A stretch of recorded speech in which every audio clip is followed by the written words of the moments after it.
Welcome to season 4, episode 5. I realize now because this May is episode 5, we timed so well that we don't have to remember the particular episodes, but welcome. We have today's guest is Derper Chief. Get the background going again. Hold on. Deep. So many buttons to push here. But welcome.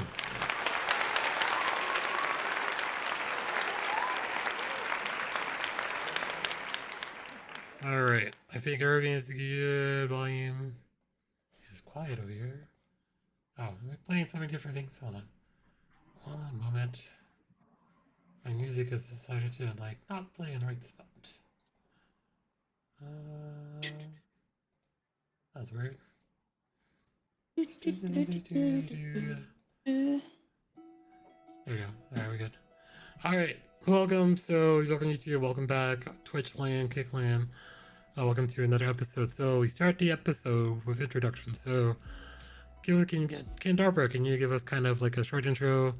Maybe something the listeners don't know about you, and then we have a couple of questions kind of to span off of that. Also, be prepared to share the origin of your username and go.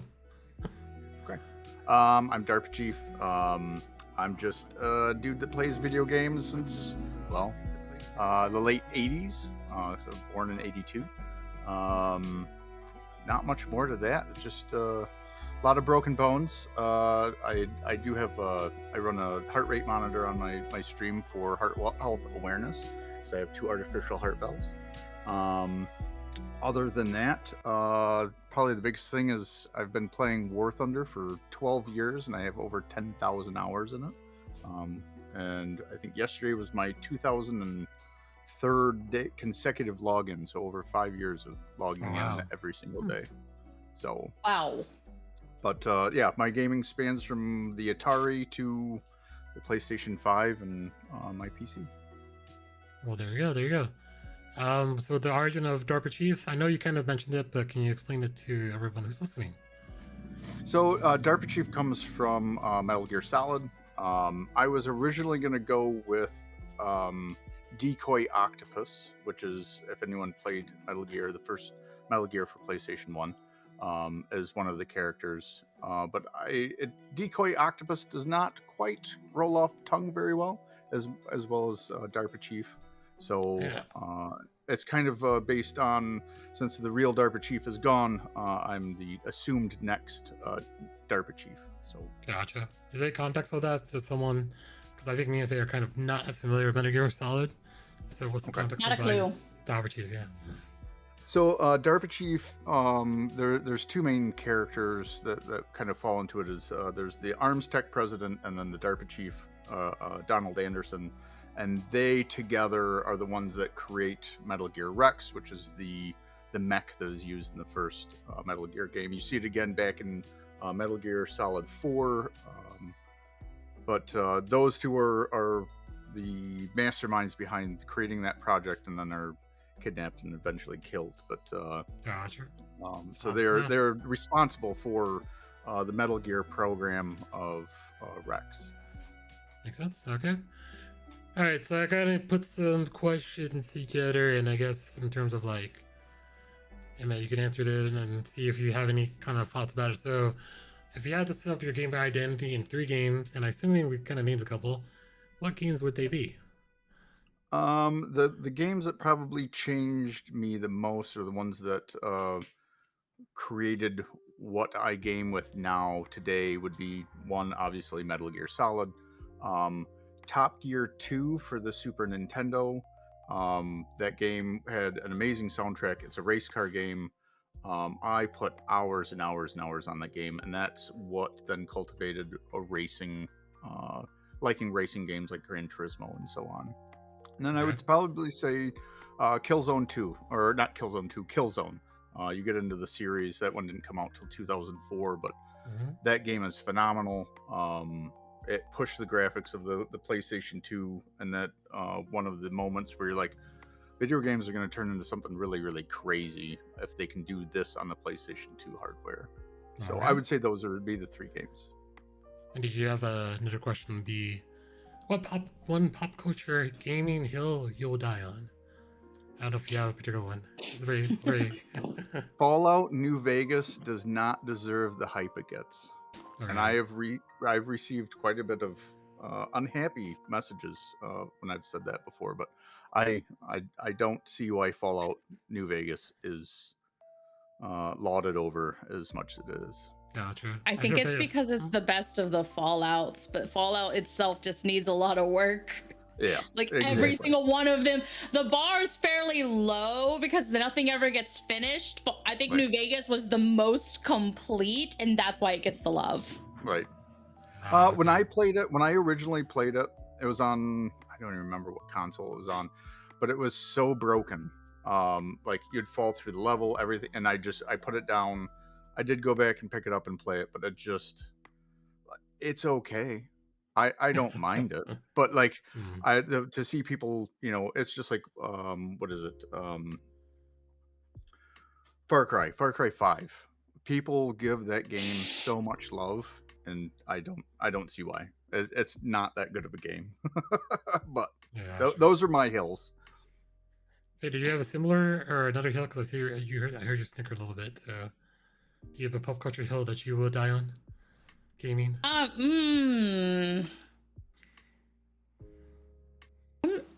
don't know if I have one, and I just don't play a lot of the games that reach the like mega popularity. Like, I don't see the point of open world games. Like, I play games to have a fucking story. Like, what's the fucking point? If I wanted to go explore a random wasteland, I've got outside. So, I'm gonna be like, Cough, what about Silent Hill 2? Because it's got a big. Okay, actually, wait, no, I did just think of my thing though. Final Fantasy VII is overrated. It's not that great of a game, guys. It's just the first game that gave them polygon fingers. You can chill. There you go. All right. It's gonna be kind of a hard one, but I know you're kind of Darper feel like you're a very obscure fact person. Maybe know some things, but what is the weirdest or most obscure fact do you know? Doesn't have to be about games, but anything in general. So my favorite used to be that you could fit all the planets side by side between the Earth and Moon. They'll fit in there. But did you know that Roman horses' butts determined the diameter of the solid rocket booster for the space shuttle?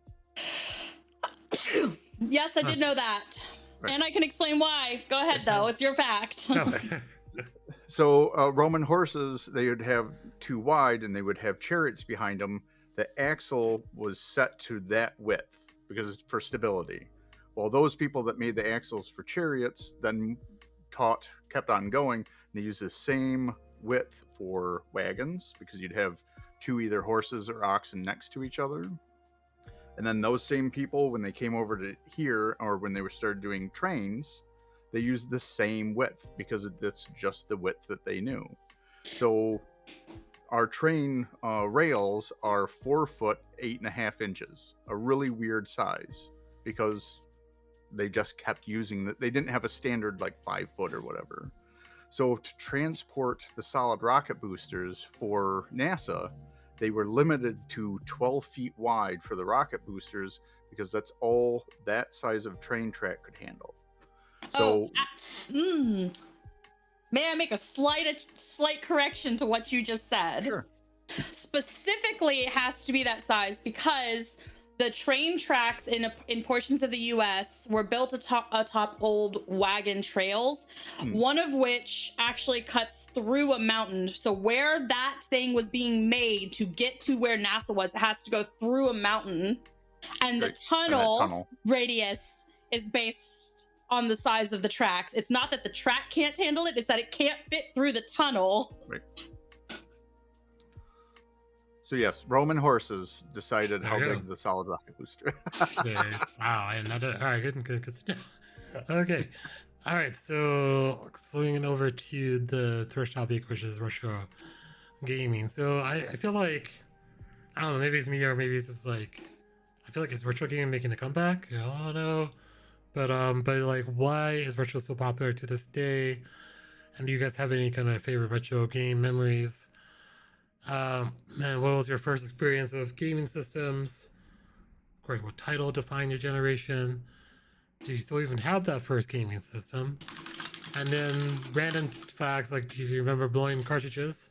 Nintendo had the thing about blowing cartridges, or were you also Team Sega or Nintendo? And I know Faye is gonna correct me. Is like, I got on at the PlayStation, so she was at the Sony phase. But do you remember Nintendo and Sega by chance? And what are you guys' thoughts on that? I've got probably a stupid question for some people, but can we define the range on what we are considering retro? Because I'm pretty sure that the PlayStation 2 is considered retro now, because it's like almost 30 years old, if not older.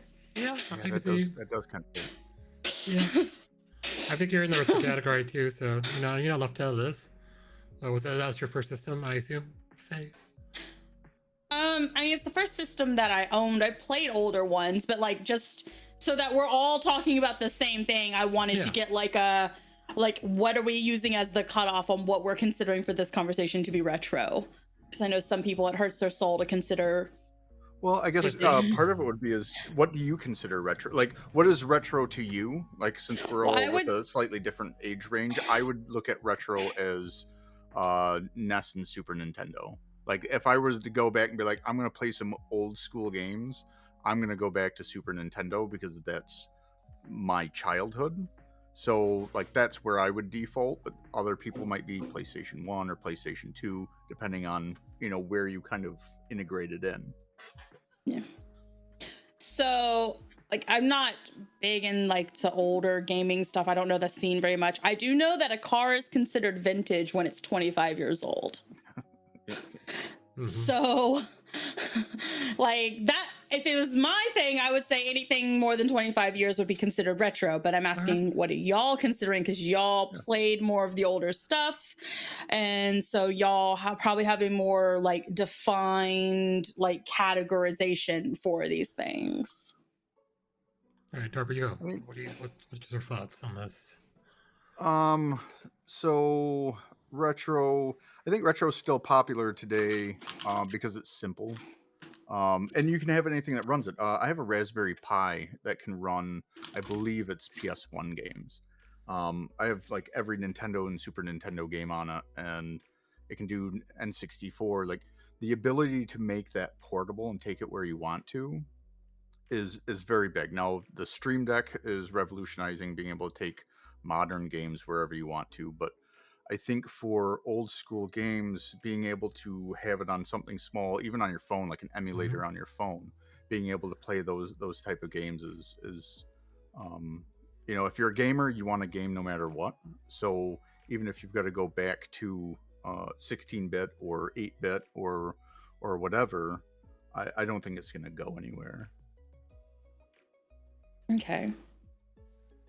I fall in a similar category because I think my first system was Nintendo, so I feel like 8-bit, 16-bit is probably where it is. I can see now, but if you look at PlayStation 2 in comparison to PlayStation 5, there are definitely leaps and bounds between how the graphics are handled. And of course, PlayStation 2, I feel like it was a step above Nintendo's, the first Nintendos that came out, the first NESs. So I feel like once you got to the medium of CD-ROM, I feel like for more data storage, that was still pretty beyond. I still find right now, yeah, I probably would lump that into retro just based on the time it's gone and what we currently have. But yeah, I would say I was over Nintendo, Sega, but then PlayStation, the early PlayStations would probably be kind of in that realm now at this time. Because retro, you're right, because a certain time periods, like if you talk to someone probably older, then you didn't do PlayStation or the later ones, there was a Nintendo, Game Boy, or anything that was at that age. For sure. But yeah, I think our only, and just to go from memory's sake, and I think I've talked to this before, and I didn't really experience much of it because when I was born in Australia, and I don't think Australia had a big video game thing. Like I don't remember in my childhood until I got to the U.S. And the U.S. like the first thing I saw that my cousins had was a Nintendo, and the one memory I discussed before is probably Top Gun, which is like that accidental age where it came out, and having the playing the game where it was like, all right, everything is fine, cool, but then the feeling was so hard because like it was like opposite your intuition of what to do and where to go, and every time my uncle was by, my uncle was like here, and then we handed it to him, and he was like, got this, and he was an adult at the time, so he was like understanding the inversion. So that was like probably my first introduction to cartridge gaming, and before that, I think on like PC, where you go back to the really early PCs, and I don't know if Faye has seen the really early ones where like it was like floppy disks where the floppies were like 1.2 megabytes or not even like enough to like store a really complex game. And I think I remember a friend's PC at one point went over and they had Ghostbusters. Of course, at that point, the graphics of Ghostbusters were pretty rudimentary, but the fact of the movie, because like I guess like Top Gun and Ghostbusters were coming out right about the time, but video games were kind of like taking off, and that's where I hit the first experiences to go through there. And I think for me, probably like simplicity in games were the key at the beginning, because like you didn't want anything really complex to like really bog you down, but you know, like it's like something from point A to point B and like a lot of shooting. So I think like even Super Contra was probably one of my favorites too, but that was just like because of the power-ups and the stance. And but everyone remembers Duck Hunt because Duck Hunt was a classic shoot game. The duck hunt sound is ominous in like many memes today. So but yeah, NES, and I think I have to show you Faye because I think it's somewhere in house. The first NES system I had, and it's got maybe so many references because like Teenage Mutant Ninja Turtles had like the stickers from the cards, and I stuck them on there. It's totally like stickered out, and I don't know if it even works anymore, but it's sitting somewhere down in the mudroom downstairs. So, but yeah, but that's where I landed. So, but Faye, what is your kind of stance of where you landed? What was PlayStation 2? What was your, you know, your first memory? Like the first system that I actually ever owned, like myself, technically we owned an Xbox One, and it was technically supposed to be a gift to all the kids, but my brother very quickly brought that into his bedroom, and of course he locked his sisters out, and then sold all of my games. So I don't really know if that one counts. First one that I owned for me though was a PlayStation 2. But I did play other things. Like I would go to people's houses and they would have like a Nintendo, and then the Super Nintendo, and you know, a Sega, and there, you know, I played StarCraft on a friend's PC when it was fairly new, like a few months after it came out. So like I did play some of those old games. I just didn't have like everyday access. Makes sense. But yeah, like my first real games were mostly PlayStation 1 games on the PlayStation 2, because the PlayStation 1 games were cheap. I could get them out of the $5 bin at the Rhino Games by my house. So it was things like Final Fantasy 8, Final Fantasy 9, Threads of Fate, Croc. Wait, what's Croc? It's like a platformer, like a 3D platformer game. You play as a crocodile, and it's cute. You are a crocodile that was orphaned and then raised by these little fur balls, and then someone comes and steals your fur ball family, and you got to go save them. Gotcha. But yeah, don't ask. I was just curious because I have never heard Croc. Okay, but Darby, what is? I don't know. It was cute. My grandma bought it for me. It was a lot of fun. Well, there you go. As long as go it's fun. Grandma. As long as it's fun. My grandma's also the first one who bought me Final Fantasy. She's like, I saw this and it looks like the picture looks like something you would like. Oh, there you go. There you go, Grandma. Great. You're awesome. All right. Sorry, Darby, what about you? First console I ever owned would have been a PlayStation 1. I played a lot beforehand. The first thing I ever played on, I believe, was in elementary school. It was Apple II. They still had the 5 1/4 floppies. Played Oregon Trail. Oh God, what was it?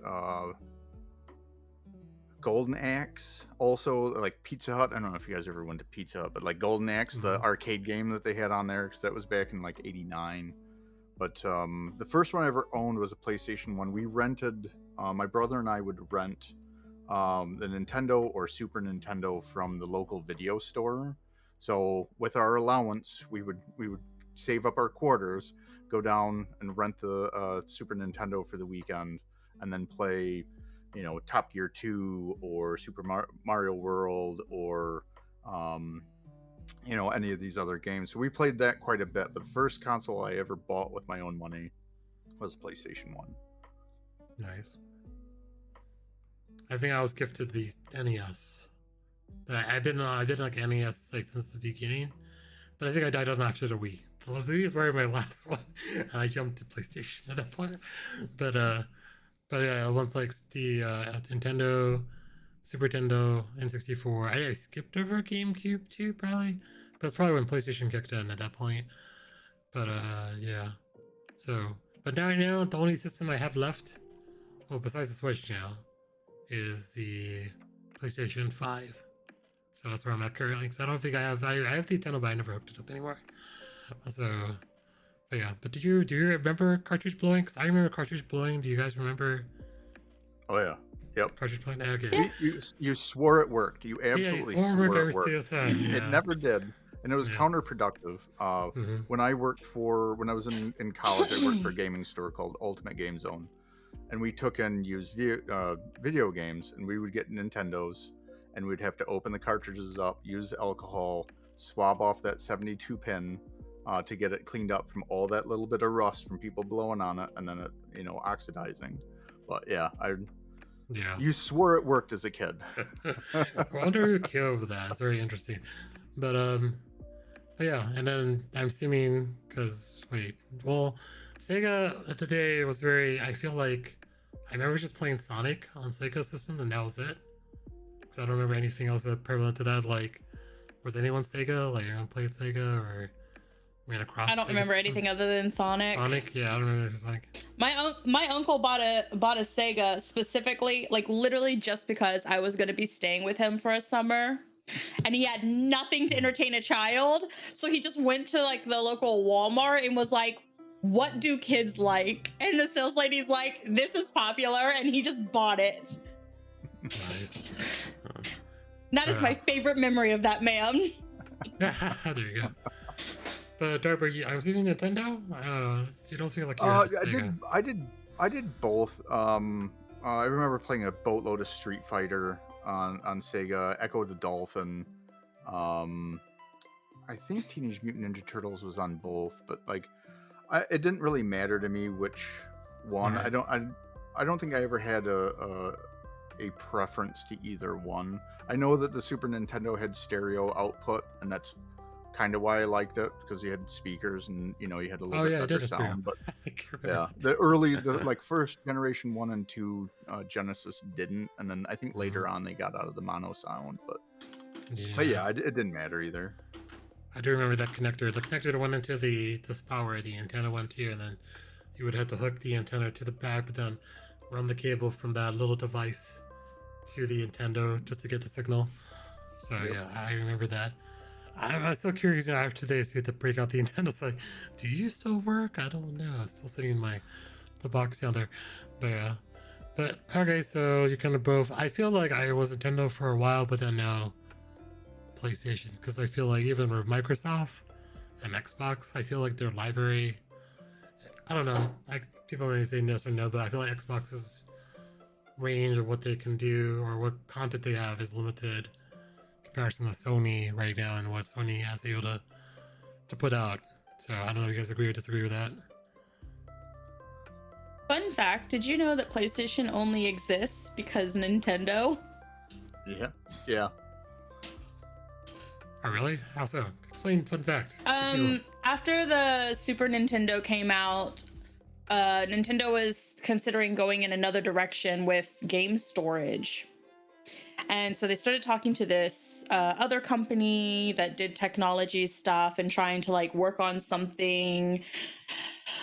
And second company ended up making a prototype and sent it to Nintendo to test out. And at first they really loved it. And then all of a sudden Nintendo just kind of stopped responding to the second company.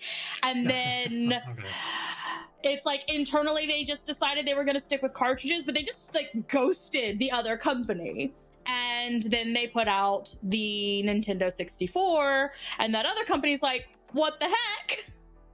And so they decided to just make their own company or make their own game system out of it, because they already had a working prototype, and that company was Sony. There you go. So the only reason Sony's in the system game at all is because Nintendo had approached them originally. Out of spite. So I mean, yeah, basically they're like, we'll show you. yeah, there you go.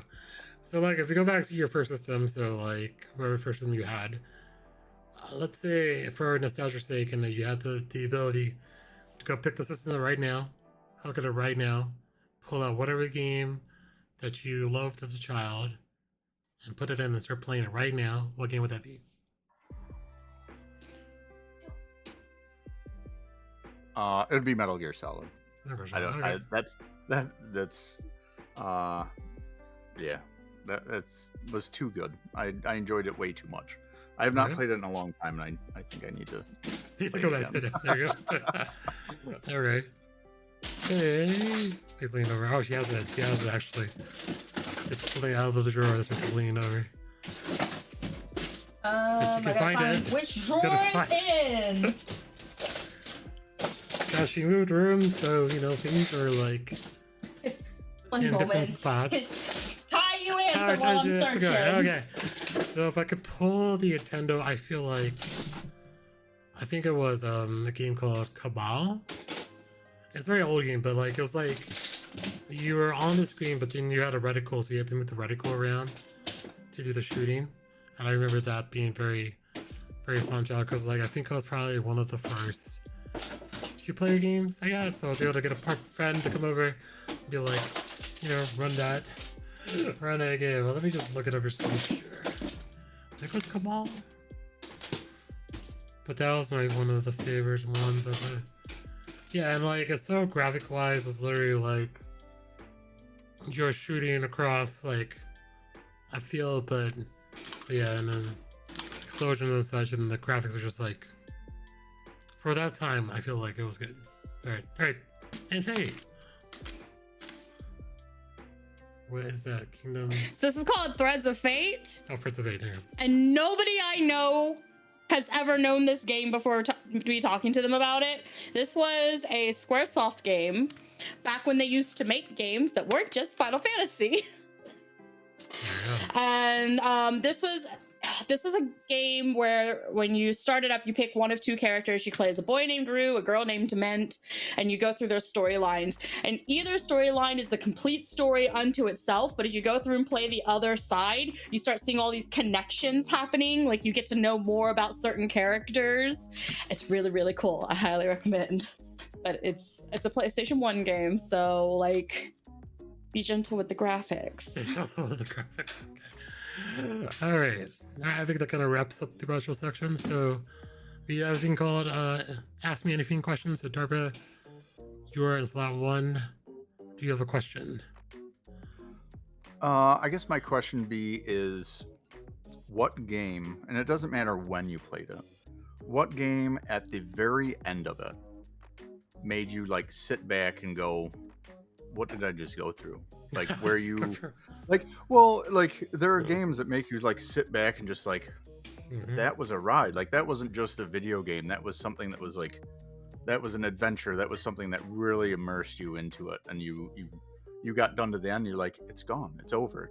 It's no more. You have one thing? I mean, I've had a few, but I can tell you the one that was the most recent for me. Ooh, recent. Okay. You know what? You guys can make fun of me. It's fine. Stray fucked me up. There you go. It fucked me up, dude. It's such a good game. If you haven't played it, go play it. Specifically because I think there's more than one game called Stray. It's the one you play as a cat. Like, you are a cat. That one. That was a good just one. go. Trying to think, it was the epic one. And I feel like just the advancement of that one during the ages, like, but I feel like I would already answer. I was thinking of cat. There's a cat there. Wait. Come here. Cat break. Let's see if the cat break and she doesn't fall. Cat.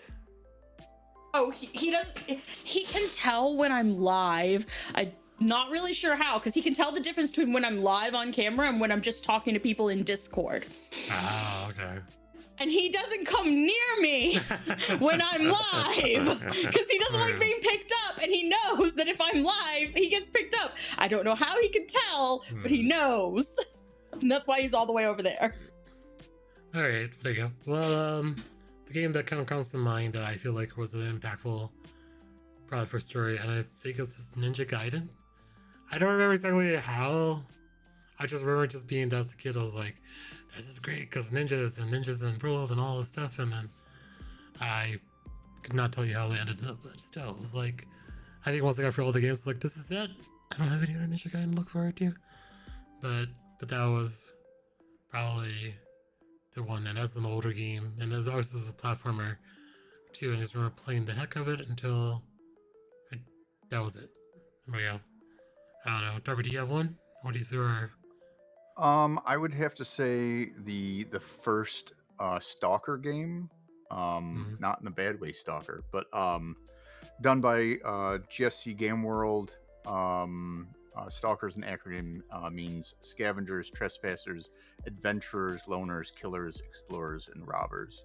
The game had, I think it was 7 different endings to it, and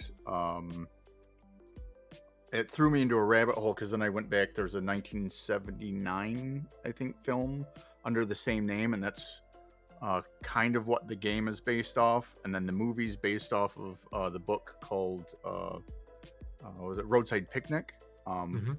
Good book. It's weird how it all goes through, but you got to the end of Stalker, and it was all of your choices. It was one of the first games that I remember that your choices throughout the game impacted what that ending was. And so you got to see, I got the bad ending. I thought I was doing the good things, you know, and then you find out later, it's like, oh, I was kind of a jerk during that. But I think for that, when you got to the end and it gives you the ending scene of what your choices brought about, you're like, wow, now I got to try and play the game and get a different ending out of it, you know, or what does it take to do that? So I think that would be the one of the first ones that I got to the end was like, ooh, bless you. Thanks. Okay. So the ending. I know you're gonna throw back another memory. It just occurred to me, and it probably been a better answer. But I remember this game back on Nintendo, and I think it was called Deja Vu. But it's like a mystery game, and I feel like the reason why it also got into my head a lot, because like you make choices and some the wrong choices and the bad choices, and you die, and you start over again, and you have to go through every single step to get to the ending. But the music was always like, you know, something bad was going to happen when the music started playing. I don't know if I ever finished the game, but still, it was kind of like, it's like the story thing of like unfolding something where your choices mattered. The things you did, you could die randomly, or like if you get the wrong choice and something happened and you were like, it wasn't even like the point where like it was, you know, gory or anything. Like, I mean, it was on 8-bit Nintendo. It's like, you know, but you can really do, but like, you know, you get shot, the word blam would be on the screen, and you're like, you just got shot by doing something stupid, and then you had to start over again. But that was like a classic Nintendo game back in the day. So yes. But going from that to, so we know we talked about retro gaming, which kind of focused on consoles, but then DOS. And I don't know, I feel like talking about DOS and like, you know, like, did you remember DOS games, which were floppy? Some people didn't have a computer, so probably some people on the panel might not have that much experience with how bringing up games worked. But then can you like? I feel like if you compare the computers from that day and age to now, like your phone, which can do drastically many more things than your computer could do back then, how those compare. And like I do remember Wolfenstein 3D, which one of the games I did play on the PC way back. Doom was also released pretty back early on PC. Then did you ever come across the fact that when you played a CD-ROM game, the CD-ROM had to stay in the PC? You had to have that for the game to work. Like, and then also I remember, do you ever had a game that had like 20 plus floppy disk, and you had to like run for each one and install that in sequential order to download everything because floppies Faye only held so much data, so you had to have multiple. I used floppy disks. but yeah. So then but the one thing that I was interested to think about, because like when we used PCs, the DOS was the main system back in the day. So do you think like, and I don't know how familiar Faye is familiar with DOS back in the day, but like, do you feel like that would? She's like, no. Okay, I would think that would like be something that is a woeful skill, because I feel like to this day I probably still remember the basic DOS commands to do things. And then also like there's also two files that started a computer startup, which is the config.system and the autoexec path. Do you remember? I remember modifying them when I needed to do things, so I know Darpa remembers that. But trying to go back to your earliest memories of PCs and what your experiences were, but also could come across to your, because if you didn't have access to your PC at home, maybe in school, maybe you played Oregon Trail or Crime San Diego many times, and you got to the point where you had to like, we got to go to the computers, and then you had a chance to do whatever you had to do normally, and then after you're done, you can play a game to the heart's content till the end of the period was over. So what is your guys' first memories of DOS, PC, and even owning PC if you owned it one of the ones back in that day and time period? Yeah. I have no experience with DOS. My first gaming computer was a laptop from a pawn store when I was 18. The PS3 was already out. Now, what did you play on the laptop? Sims. Sims. There you go. Well, there you go. I am like every other girl. We get a computer, the first thing we do is, can it play Sims? There you go. Well, what about you, Chief? So, I first PC stuff that I ever messed with, we talked a little bit before Apple II in elementary school, but our first home computer was an 8080A, and that predated. We went from that to a 286, and then skipped the 386, went to the 486 DX2, and then eventually got into the Pentium 90 and the Pentium 133. But yes, I remember the DIR/W, and we ended up using, oh God, what was it called? Drive space. It was a command, and it compressed your hard drive. So we went from 40 megabytes of hard drive space to 80 megabytes. It was crazy, but it took 6 hours to do. But I mean, yeah, you look back at that stuff, and I played. There was a game from 1990 called Battle for Atlantis, and it was on 5 1/4 floppy. Test Drive 2, I think it was called, in 87. That one took like 3 or 4 5 1/4s to install, and then you had to have one of the 5 1/4s, the run disc in it to play. Oh God, because yeah, I mean, you look at now, back then the 486 was what, like 60 megahertz for its processing power. Where now my phone, wherever my Google phone is like 2.9 gigahertz. I mean, the space that you've gone up in that, where you only needed 4 to 8 megabytes of RAM on a 486 to whatever you want. Now my phone has 12 gigs. My PC has 64 gigs. Like, it's insane what they've gone to. But yeah, I remember doing a lot of installing on DOS, Doom, those type of games. There was another one. It was like a old school. You swapped out parts for hot rods and did like drag races and street races or something like that. And that was from I think the late '80s or something. Okay.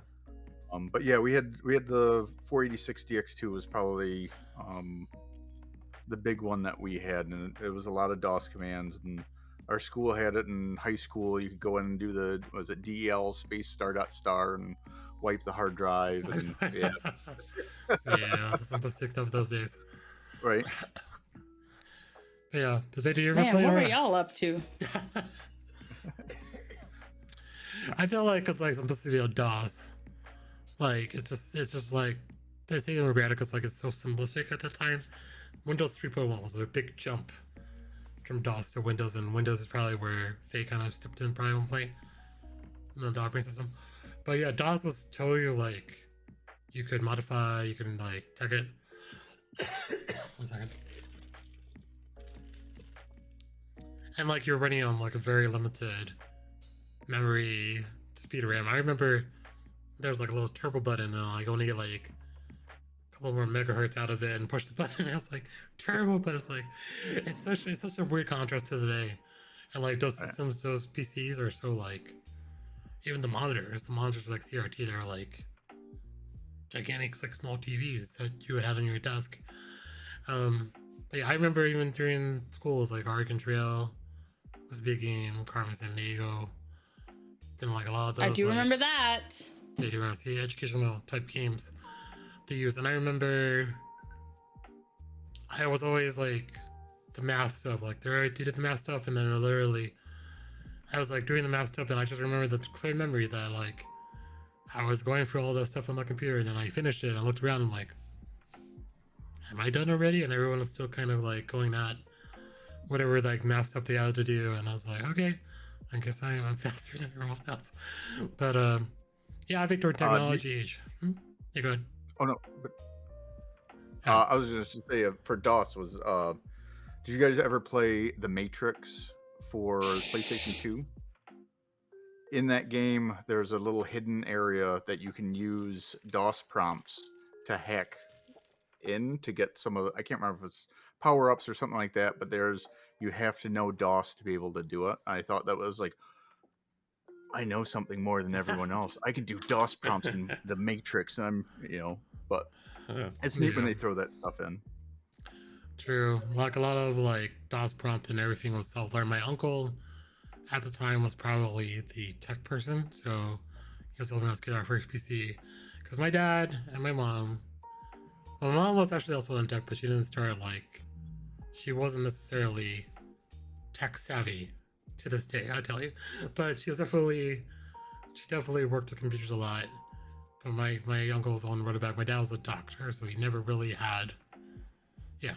So my uncle was the one that brought it in. He was the tech person in the household for sure. But it was definitely a learning experience of like understanding DOS commands. And like I think even today, in the field I'm in, I went from DOS commands to Linux, and Linux is very similar in like the style of how you run a Linux system. But Windows is still like, I feel Windows like went the more simplistic route, where it's more visual and icons and typing stuff, so it wasn't as much. But of course, when you had Windows, you still had a DOS command prompt to go into and able to modify stuff. So I remember that overall.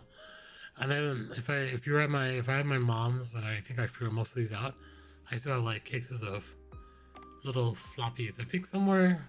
Oh, I don't have that here. I'm looking around like so it's not in this room, but sometimes I had the equivalent of mini floppies, and I don't know if Darpa remembers this. A zip disk. They were like, yeah. So they're starting to hold like 100 megs. I feel like this is greatest invention because you were holding more data than you did before storing on many little tiny floppy disk around. So yeah. But yeah, I feel like PCs. I don't know. Maybe Darpa, maybe you can comment because like DOS commands were like so rudimentary. But did that ever give you a kind of perspective like DOS commands?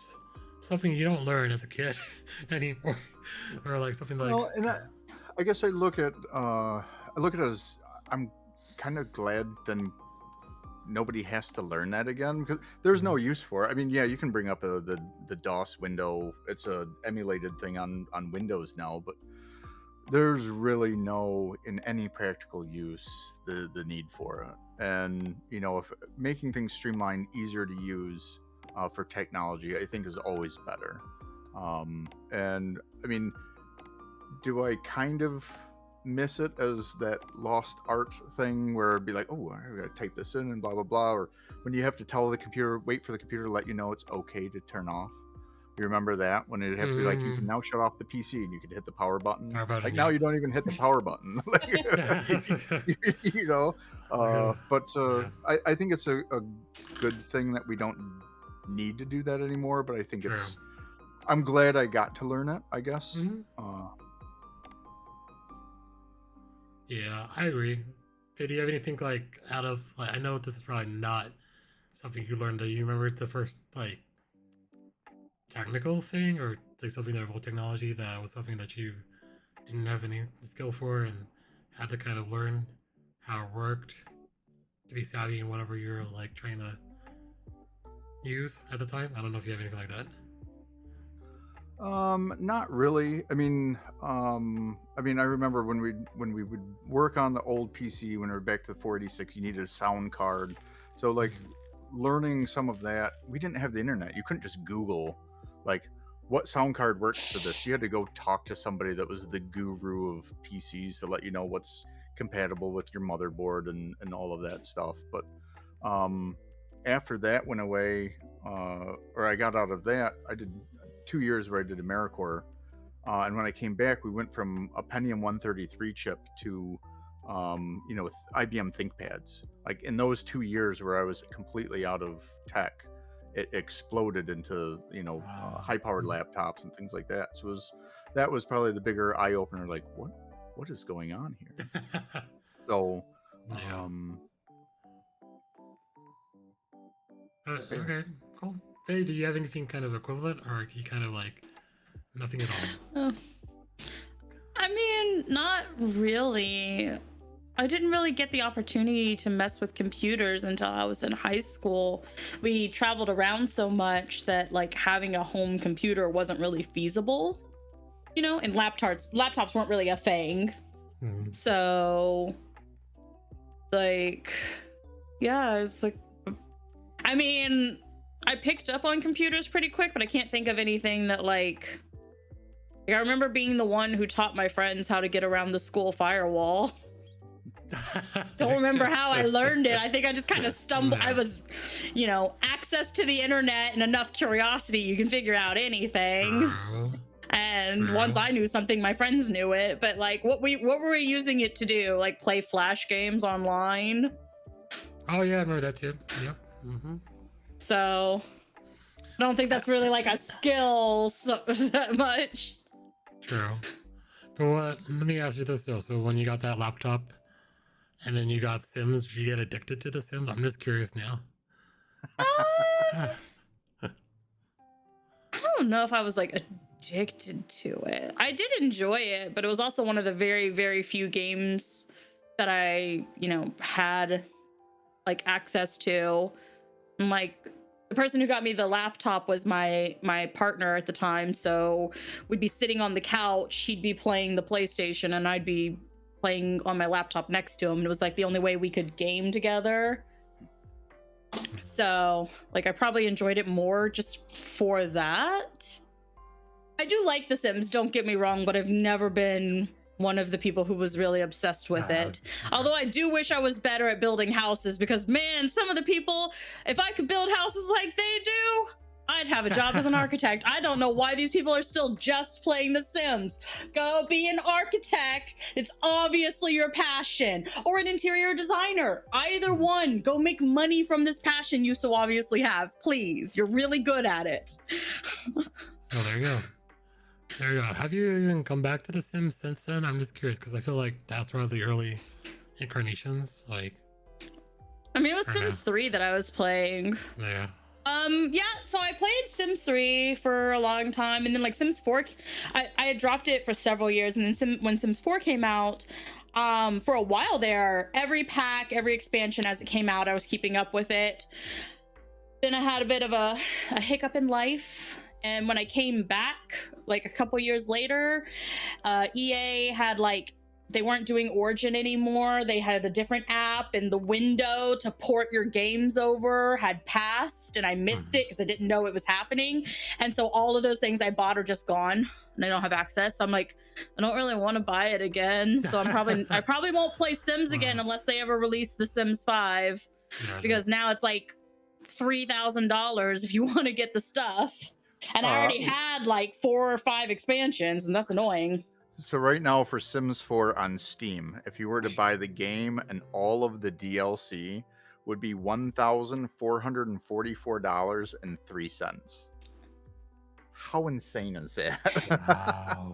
So like, when you're buying it piecemeal, it's fine, because it's like, oh well, like my partner's buying a $50 game, but I'm only spending $20 on an expansion, you know. So it's like, it doesn't feel bad. But when you lose access to everything you had, you're looking at how much just to replace it. I'm like, I can't justify this. True. Well, there you go. So I either need to hit the lottery, or they need to come up with Sims 5 so that I can play again. I would love to play Sims again, though. Yeah. I like to start with Origin too, but I don't know. Okay, just curious. Alright, so I'm gonna go to the aiming question. I feel like it's gonna be for Darper's sake, but I think Faye probably can chime in slightly. But like for Darper, I know there's a Mrs. Darper, right? Yes. Yeah. So out of curiosity, like, does she game, or does she have any inculcation of gaming, or doesn't really have any? My wife right now is playing Assassin's Creed Shadows. Okay. She's already beaten it once. She's on her second playthrough as the other character. I would put that when she and I first started dating, so we could play games together, I bought her a PlayStation 4. And we had what's that? Yeah, that's true love, she says. That's true. But I got her the Division for PlayStation 4 because I had played a bunch of it. We had a couple friends that played, and the 4 of us sat down and played, and that started her back. She still has her Atari 2600 from when she was a kid. You still have your Nintendo, don't you? Or no? Yeah. So and we've just continued to game from there. We went through 2 of the Far Cries together. I know Far Cry 4 you could just kind of run around together, but we did play Far Cry 5 together. She hates that game. I don't like that game either, but yeah, she's gone through most of the Assassin's Creed games. God, what else? What else was there? I thought there was something recently. I can't see the game set, but she plays just as much as I do. And, all right, interesting. She's mostly on the console. Obviously, we only have the one PC, but she likes the console. We got a PS5 now, or we've had a PS5 for a while. But so yeah, she plays that, and yeah. So like, is there times where you guys have played? Well, I assume it's Far Cry 5. And what other games you kind of played at the same together? You said. I'm trying to remember what Division and Division 2. Yeah. We did the Ghost Recon Wildlands. And did we play much? We played some Breakpoint, Ghost Recon Breakpoint together. Okay. Not a lot, but yeah. All right. What was the last one? Or something else? She's gone through like the Uncharted games. Okay. Yeah. All right, cool. So I guess the relationship does the commonality of video gaming. So I know, Faye, you've been in relationships before. Was there any kind of common video game that you guys found commonality to play with people that you either dated or Say had again? relationships with? Well, like your previous relationships, right? In terms of video games, because I know Darper's kind of said that he and his wife have played games like what other types of games have you played with maybe people that you had relationships in for in the past, and did you actually have branch in anything together, or were you guys still separate? Anything come to mind? I mean, technically speaking, Final Fantasy 14 was something like that is how I met my ex. Okay. Like we literally met on a server in 14, so we did play that for quite a while together. Other than that, not really. Not really. No, I was curious. The closest that I got to gaming with others was like occasionally we'd play like a game of Civilization together. Like Civ 5, not Civ 6. That one was bad. There was a lot of like watching my partners play games, usually while I was doing something crafty like knitting or something like that. So I'd like sit on the couch and craft and watch them play the game. It was a really good way for me to still get to experience the story, especially if it's a shooter. I don't do shooters or fighting games. So like there's a game called Blaze Blue. My cat's actually named after like his actual name is from a character from Blaze Blue. I will not play that game. I suck at fighting games, but it's got a really good story. So my partner played that, and I would like do the crafty stuff, and then when story would happen, I'd put the crafting down so I could pay attention. There you go. It was great. It was like my favorite way to do date night. Well, there you go. So I was kind of thinking of the contrast between that, because I feel like people with relationships, the common field sometimes it's something to do together. It's gaming, so I'm just kind of curious how. Don't even ask me, because I have no one in my life right now that I can give you the fact of how if any king was on a common thread. So, all right, interesting to see. All right, so moving on to the next one topic is Metal Gear Solid. So the Metal Gear Solid saga was probably one of the earliest, I feel like, stealthy games. So I feel like that's where kind of that went in the direction. But how did that shape gamers today? And like being that this was like the first foray into stealth, do you have any Darby, you probably can name some iconic moments, but I looked up some, and maybe you can provide context because some of this I don't remember. But hiding in the cardboard box, facing the High D, and a Psycho Mantis fight. Are those like epic points? Can you elaborate real quick on those? So the cardboard box is always kind of a funny thing because you can one of your disguises for so this goes back to the PlayStation 1 version of Metal Gear Solid. I don't remember there being a cardboard box in Metal Gear from the NES. I think there was. Anyways, but you could run around with the box. Later it evolved to the point where you could run around, like slide down hills in the box, because I think they incorporated it into like Super Smash Brothers and things of that nature. But so the icon is like you're in a box, and guard comes over and flips the box over, and there's the big exclamation mark. You're like, ooh, but the Hind D fight is I think was one of the big pushes in the game, because PlayStation 1 was you're just now getting into 3D or better 3D graphics, and the bulk of the time that you play Metal Gear, you're looking down. It's the a top-down view. Every once if you go into cover, it might like peek around the corner for you, but you get a Stinger missile system, which is a surface-to-air missile, essentially shoulder-mounted, and you've got to sit there, and you're getting shot at by this big, huge helicopter, and you're trying to take it down, and it's one of the more, when it happens in the game, it's one of the most intense moments when you're a kid. That came out in 98, so I would have been 16, and you're playing this game, and all of a sudden you're going through all the stealth action espionage, and all of a sudden now you're fighting this big huge helicopter with a rocket launcher, and it was very, very intense. But for the Psycho Mantis battle, you'd keep losing, and you don't realize why and what's going on.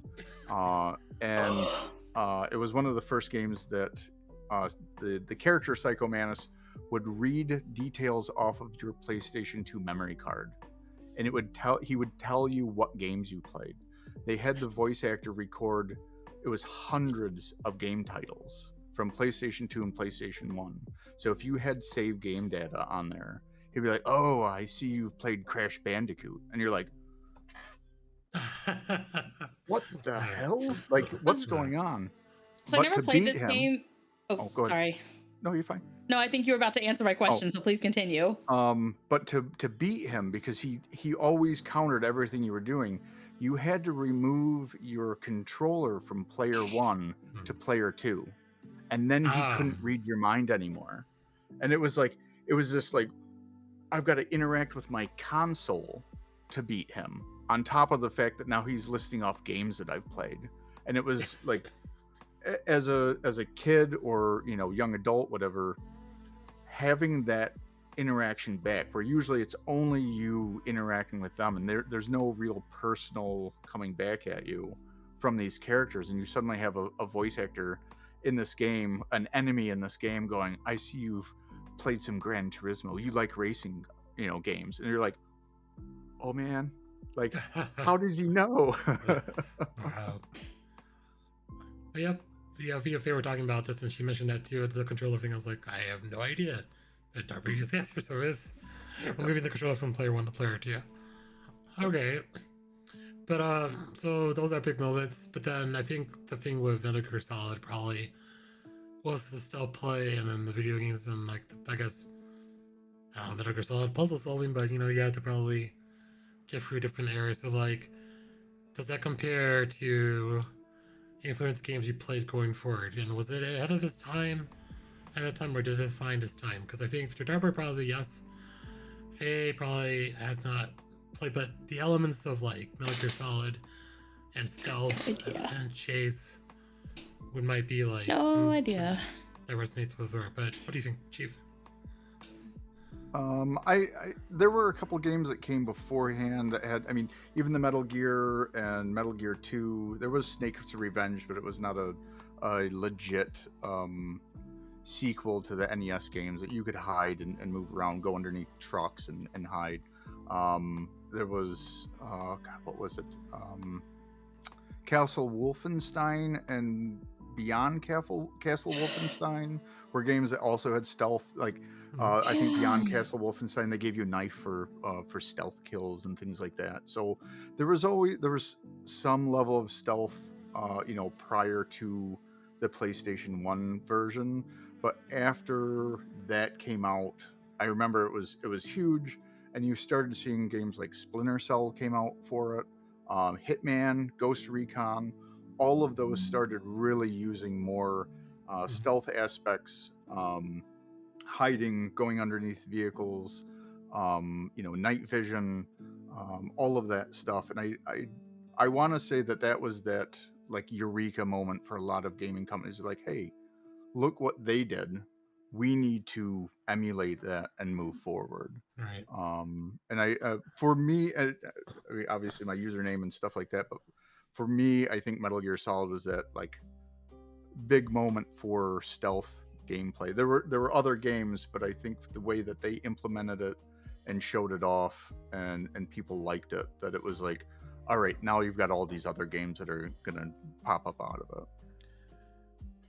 So the segue, because I still kind of like, I have no idea, but what about like even going through the I don't know, well, what hard genre of games where you're being chased, you're being stalked, you have to hide, you have to avoid the confrontation.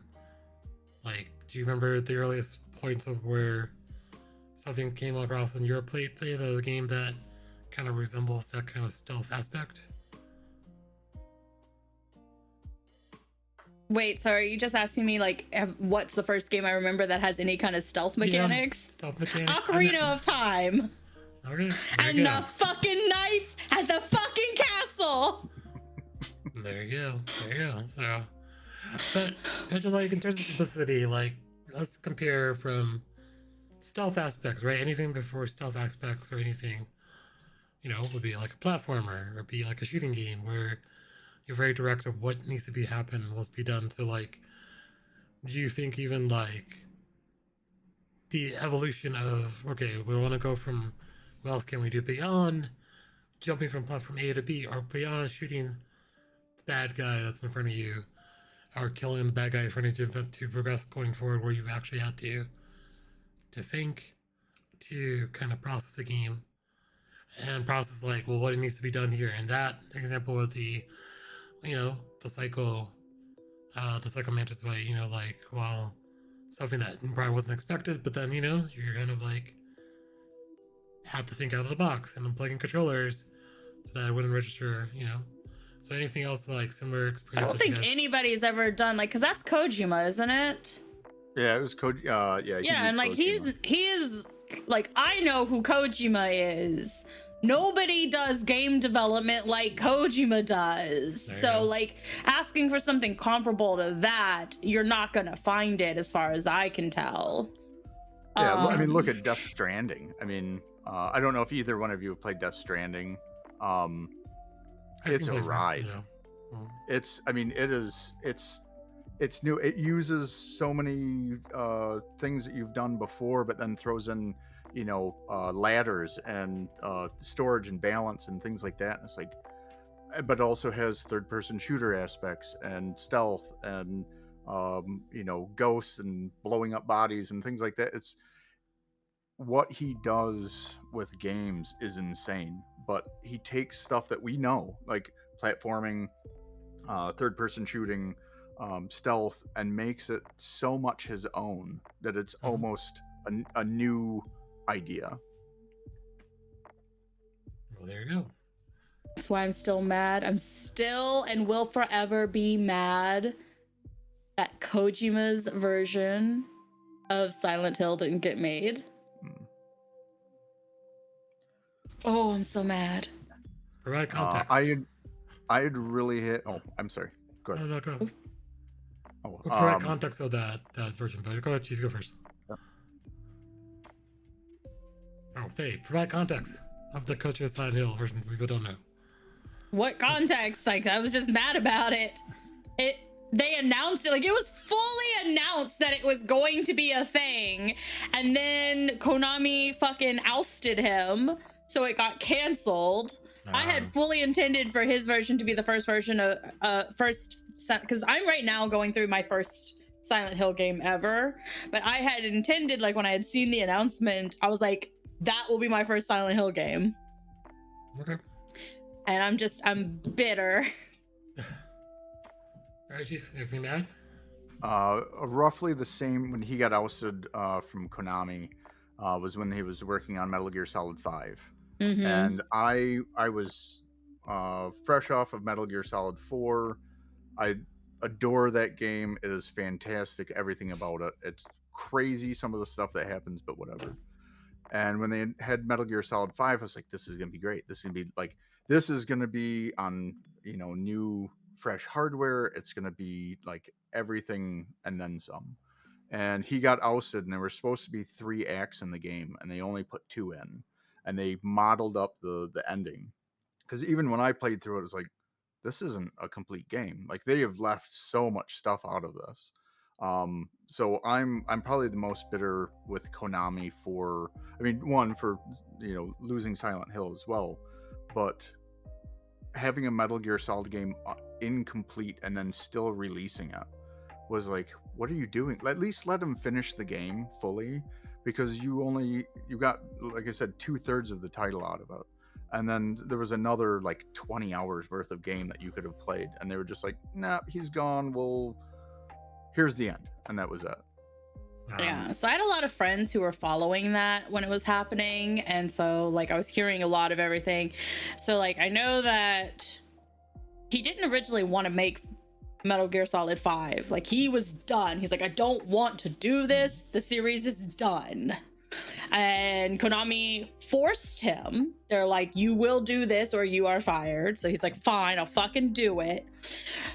So then he starts doing it, but like they were doing that producer micromanagey thing where they're trying to dictate to him, and he's like, look, you're forcing me to do this, so I'm going to do it, and y'all need to back off. And of course they didn't like that because they think they're like amazing, and it's like, no, like, I'm, as far as I can tell, Kojima made you guys what you are. Like, y'all make pachinko games, slow your roll. So then they didn't like that he was basically bucking up to him and telling him to, get off his back. So then they completely had him sequestered from his team. Like, he was not allowed to talk to his team for the last several months that he was in the company. They just wouldn't give him access to shit. Wow. And then I think at the time people thought they were doing that because they still wanted to be able to say that he was on the team. But eventually it became too common knowledge that this was happening, and I think that's when they just were like, well, we've already lost it, so we might as well just fire you. Yeah, his name sells. Like, if you hear a game is produced by Hideo Kojima, you know what you're getting. Him to video games I equate as Stanley Kubrick to film. If that name is associated with a project, more than likely you have a 90% chance that game is going to be, or that product is going to be absolutely fantastic. Yeah. Like, I will say, from what I've heard about the man, he does need someone following behind him, reminding him that he has a budget that he needs to stay in. So, like, he'll be like, I have an idea, and they'll be like, how much does it cost? Maybe the next game. There you go. But other than that, like, his ideas are always good, as much as I can tell. Like, he's really good at making the things. You just gotta, like, rein him in a little bit. It's like, cool, you have 5 ideas, pick 3. Right. There you go. All right. I guess we'll wrap that a bit up. But now ready to Faye. Faye, do you have a question of your homework today? So I'm gonna be honest, I didn't know, and I still don't really know much about the whole retro gaming scene. So I was gonna ask for y'all's favorite retro gaming facts. I have exactly 1. Retro gaming facts. What is a fact of retro? I don't know. Do you have one? I don't know, like a trivia thing or something. I don't know, anything that you. I mean, you can use a trivia fact, or if it's just some random thing, Who knows the Konami code? Oh, I do. Okay, yes. There you go. Good. Yeah, you need that for more than just Konami games. That thing pops up fucking everywhere. Anytime I find something that looks a little bit weird in a game, up, down, down. The whole chain. It's like, let's just test this, bitch. I remember it's a 50-50 chance. Ooh, do you guys remember? I don't know if you remember this. I had this for a while. It's called the Game Genie, where it would attach the game to the console, and it would act as like a way to cheat at the game so that you can turn things on. I remember that vividly because I think I had that for a while, and I feel like that was like, it's a very nostalgic fact because I don't think they have anything. I mean, you have like cheat codes now, or things are like modded, but this is like the old school where you could like plug it in and activate some menu. Had the magazines. There were the magazines that had the codes and stuff that you could add on. Yeah. So that's what I remember that. My one fact is that, like, y'all know the game Space Invaders. Mm-hmm. The way that game progresses was the way it as. It was an unintended side effect due to the limitations of the hardware at the time. Originally, the aliens were meant to always come down at the exact same speed. But if you play the game, you know that as the game goes on, they come down faster and faster and faster. And that is because when you start the game, that's when there's the most of those fuckers on screen. And so the hardware actually got really bogged down trying to load everything, so everything moved kind of slow. And then as you kill things off, there's less on screen, so they could actually move things faster, and that's when they would come down at you so fast. And originally, when they were testing it, they were actually trying to figure out how to counter that so it wouldn't do that. But one of the higher ups came in during testing day and saw it and was like, no, like, that's cool, leave that. There you go. I believe that was part of the reason why so few people beat Tetris, because after the game got going so fast that it would break its own code, like on the earlier systems. Like now you don't have that much, but like the old original Tetris, once you got going so fast the hardware couldn't keep up with it and it would just stop. Makes sense. Yeah, something like that. All right, so it leads now into the end of the show, or the last segment, called the Faye segment. So Faye usually has a hyperfixation she discusses. Darper, so what is your hyperfixation this month? I am at the beginning stages of a hyperfixation. So I'm in the I'm starting to do research phase. If you have hyperfixations, you know exactly what I'm talking about. And today I dragged Ty to the library to get library cards, and I got books on sewing, and I'm going to make so many things. Ty's trying to get in and get me to make things that are helpful for him while the hyperfixation is going. But I have so many things I want to make. I've got my machine set up. Yesterday I was sewing raw edges of fabric so that I can do the pre-washing stuff, so that it all shrinks before I make things out of it. This is why we do the research. Mm-hmm. Also, yeah, if you've ever had clothes that you washed and then after washing it the first time it shrank, which is stupid because it should be able to go into the washing machine, it's because the clothing companies don't pre-wash fabric, which is just annoying. If they just pre-washed the fucking fabric and then made things out of it, your shit wouldn't shrink in the wash. There you go. Right. So yeah, we're working on that, and I'm hoping that the hyperfixation lasts at least a few months so that I can actually learn this skill, because I love crafting. I love crafting so fucking much. I know so many crafts because the hyperfixations, they roll, right? So I know knitting and crochet and bookbinding and how to make glass terrariums. And I have forgotten more crafts than I know probably at this point. But I never figured this fucker out. So wish me luck. Out of curiosity, how long have you had that sewing machine? This particular one, I've had it for like a year. Okay. But this is the first time it's been set up anywhere. Okay. Like last night, I used it for the first time. In my defense, I bought it when I was in a fairly stable place, but it took them like a month because I bought it from an individual person on the other side of the US, and it took them like a month to get it to me. And in the time frame between purchase and receiving, my life kind of went to hell. And so I got it, and I'm like, I got this really fancy machine and nowhere safe to put it right now. So I just kept it in its box at the back of a closet. I made sure it made the move with me. It was like the first thing I packed into my car when I was getting ready to move. Mm-hmm. And now I finally have a space for it, and I'm super happy. I get to make things. There And you go. sewing's a useful fucking skill. I think the hyperfixation rolled off, and I still am waiting another task, but unrelated to fabric, or related to Wait. floors.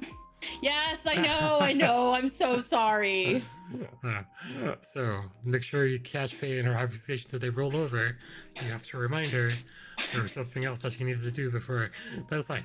I'm sorry. We Don't look roll at the me. punches as we go.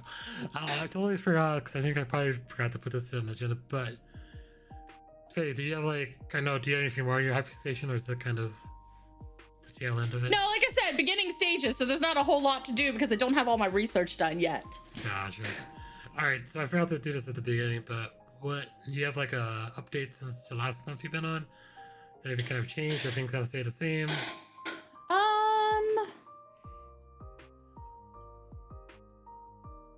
Technically, everything is the same, but mentally, I am doing so much better. I have felt a marked difference over the last month. Like, I got my room all cleaned up and organized. My cat's doing great. I got this set up. Like, I am actually, for the first time in many, many, many years, feeling kind of happy. Yeah, there you go. That sounds good. So, nothing quantifiable that I can explain.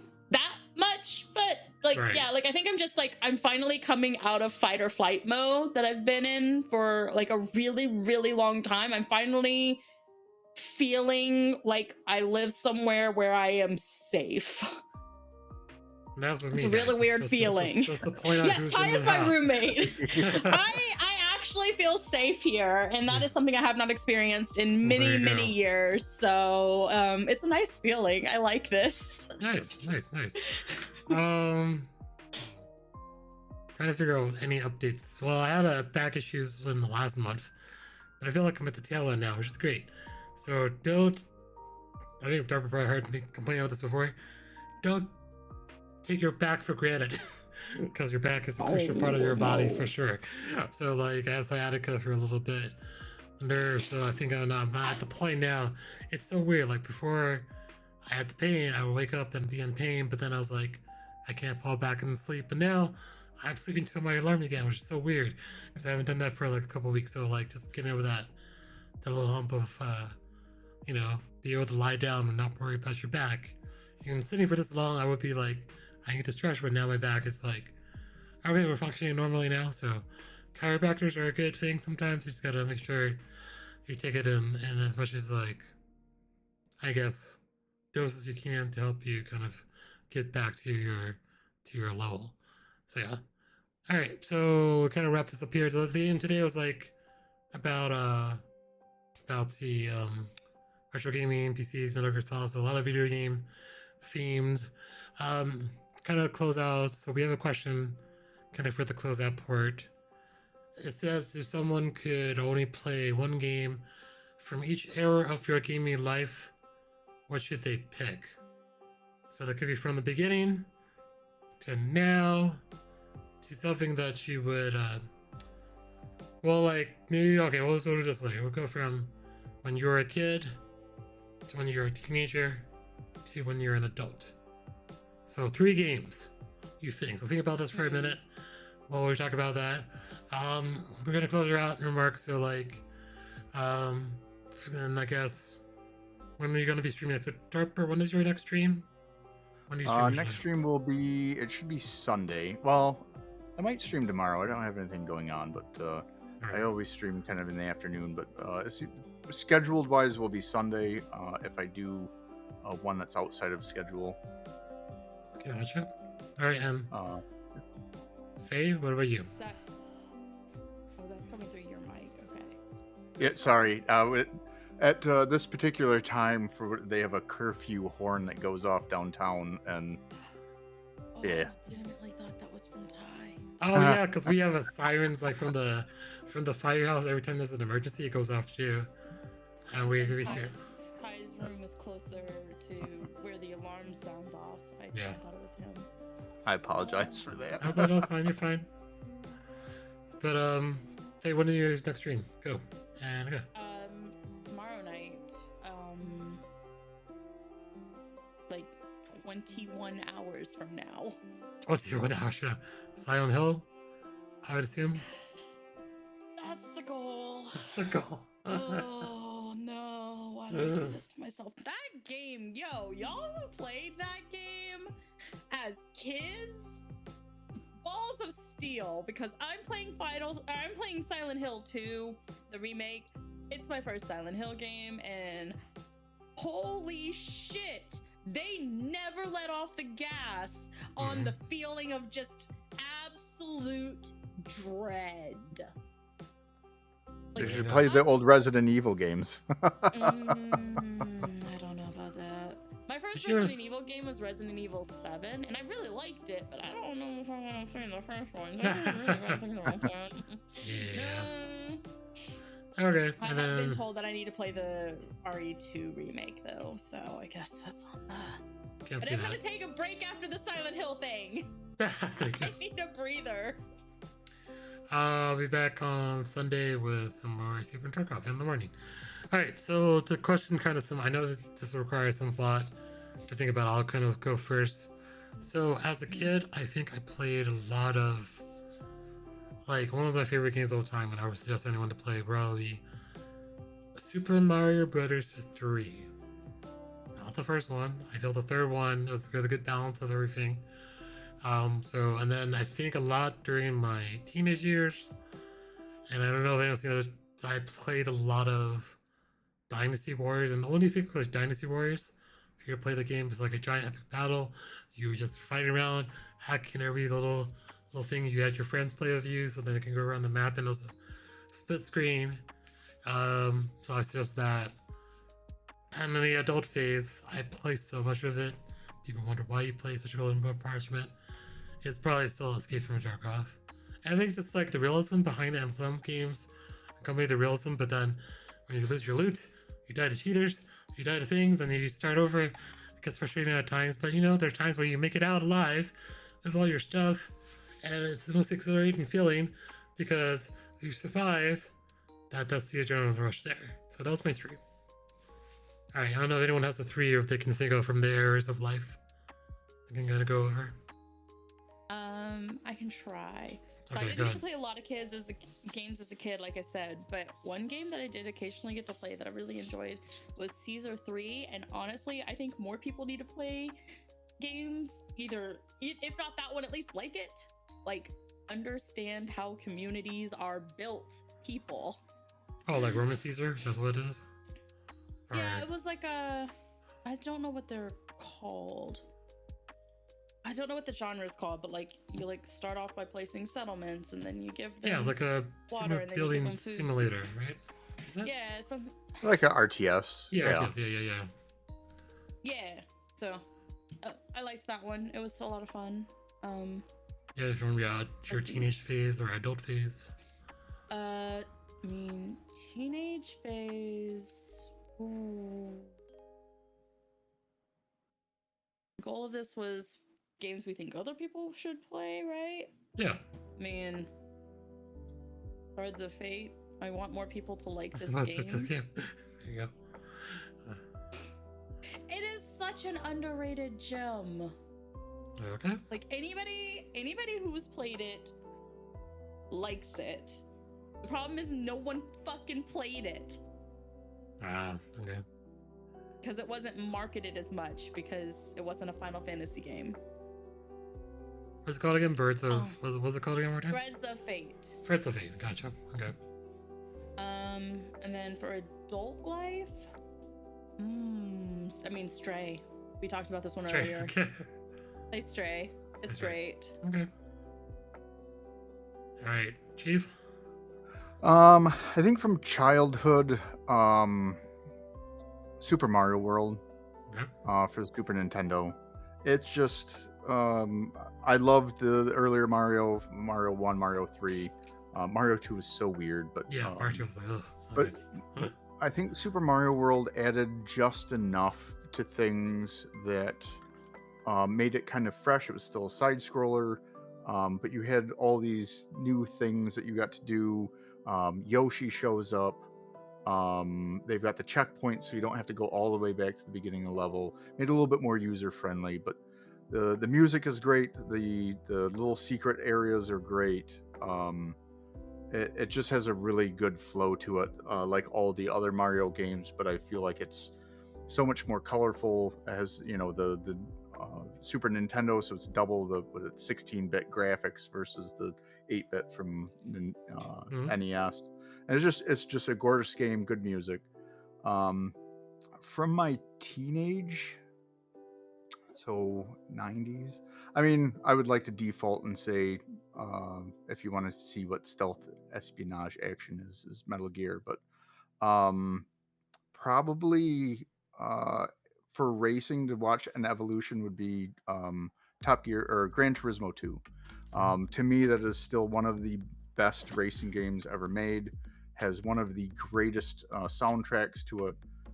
That was the game that hooked me even more into racing games and kind of that car culture. But it was such a good game. I think that was 98, around the same time, 98, 99, something like that. And from adult, I would recommend the 4 main Uncharted titles. I know it's a group, it's not a singular game, but that series of games, the narrative of it, the platforming, the shooting, the mystery, puzzles, like, and it's a gorgeous game. There's so many games that are just these dark, dreary, all grayscale, some of the war games and things like that. And it's just vibrant. You go through so many different biomes and environments that it's good. And then, oh God, I can't think of the guy's name that does the voice acting is well, what's that? Yeah. Well, the character is Nathan Drake, but I can't think of the Troy Baker. No, Troy Baker was the other one, right? What's that guy's name? Hold on. I can't think of it. Anyways, but that's, I mean, I know it's a kind of multi-game answer, but I think those are like a book in video game form. They just do such a good job at the narrative and moving forward that it's one of some of the very few games that I ever got. Nolan North. There you go. Nolan Oh North. no, yep, yeah. Some of the very few games that I ever got platinum on PlayStation for. There you go. Because I love them so much. I played through them on, unfortunately, the hardest difficulty called Crushing. And it was infuriating. I'd have to put the game down for like a month because you couldn't get past one part. But have you ever? Okay, sorry. Yeah. No, that's all. Yeah, have you ever seen those Uncharted games? Have you ever seen anyone play them, or I'm just curious if you had? I've heard of them, but I don't. Oh, so like I feel like this would have been like a great date game for you, probably, because like there's action, but then there's like a story, overarching story. So the cinematics, if you stitch them all together, it'd probably be like a long movie. So that would be one of those ones where. So it's just a comparison of how that would kind of fit in your own, because you're like shooting game, platform game, no, but this epic story line similar to like maybe like Acapera and Apples, but similar to like Indiana Jones movie probably, but same sense of adventure and such. So yeah. All right, so I think that kind of wraps up the episode. So I thank you guys again for being the guests on the podcast and our audience. Thanks you. That's it. And that wraps up season 4, episode 5. I'll have to talk to Faye because I'm going to get a vacation next month, so we'll see when episode 6 kind of drops or when we're gonna record that. So we'll talk about that next month. But Custer's back next month for more TNF Podcast, and we'll see you next stream again. Bye.